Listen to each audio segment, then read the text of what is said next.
Welcome back here to Fox and Friends, 16 minutes now past the hour. Well, we've told you about that controversial plan to build an Islamic center steps from ground zero. Well, now new controversy over a plan to build a mosque on New York's Staten Island at the former site of a convent.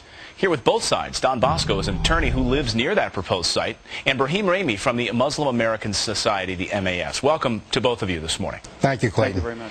Don, what's the problem here? It sounds like, we live in the United States of America. Muslims should have the right to worship freely. What's the problem with this new site? Absolutely, Muslims have the right to worship freely, as do Zoroastrians or any other religion in this country. The problem here is really a breach of trust between the church and its parishioners. Clayton, if you went home today and you found out from your wife that, honey, I sold the house and we're moving to Florida, how would you feel? I mean, this is a similar situation where the parish priest signed a contract, didn't even tell the community, and goes ahead and asks someone in the community to advise his parishioners, and he takes off, nowhere to be found. That's a breach of trust. That's a breach of fiduciary responsibility.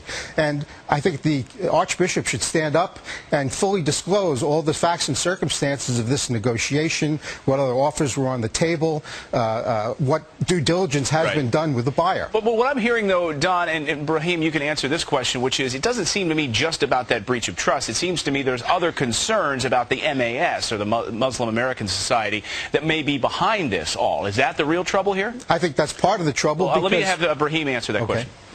Let me say this. I think that part of the problem is the extreme degree of mistrust and anger and frankly Islamophobia directed against Muslims in the United States. Also, there are allegations that are made about Mass and the intentions of Mass and the legal status of Mass in the United States that I think need to be addressed and need to be addressed very clearly, because we are an above-board legal 501c3 organization. We are not under suspicion by the Treasury Department or the Department of State or the Justice Department.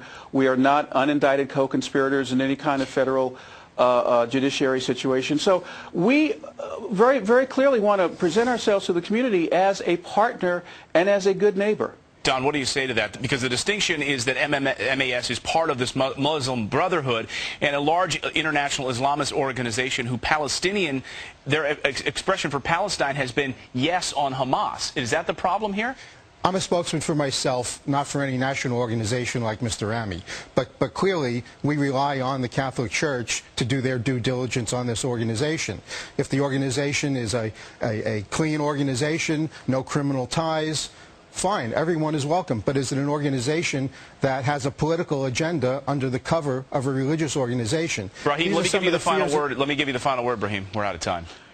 Well, actually, we do have a 12-point legislative agenda that talks about job formation and economic justice and demilitarizing the U.S. economy, getting rid of nuclear weapons, creating comprehensive immigration reform, any number of things. That is an agenda, but that's a legal and above board and very, I think, useful agenda for not just the Muslim community, but the American people at large. All right, Don and Brahim, we appreciate you joining us on Fox and Friends this morning. Thank you.